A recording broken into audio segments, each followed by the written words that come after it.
మాకు గోరింటాకు అంటే ప్రాణము. మా అమ్మ నా కోసం చెట్టేసింది ఇంట్లో. సో అది పెరిగి పెట్టేసుకున్నాను. అప్పటికే మనశ్శాంతిగా ఉండింది.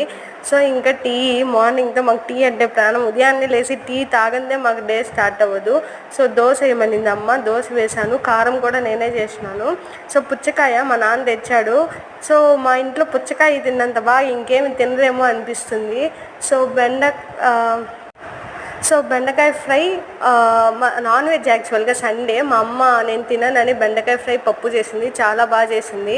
సో ఈ కాంబినేషన్ మీకు తెలియకపోతే ట్రై చేయండి, చాలా చాలా బాగుంటుంది. సో నార్మల్గా అయితే నాకు రసం ఇష్టం ఉండేది లేదు. ఈ మధ్య ఎందుకు మా అమ్మ చేసే రసానికి ఫ్యాన్ అయిపోయాను. బయట ఉంటేనే తెలుస్తుందేమో ఆ కూరలు టేస్ట్ అదంతా. సో నేను రసం తినేసాను. అమ్మ ఈ మధ్య రసం మజ్జిగ అన్నము సూపర్గా కల్పిస్తాను. ఈ 4 రోజులు నేను అట్లనే తిన్నాను, మామిడికాయ వేసుకొని. Evening tea తాగేసాను.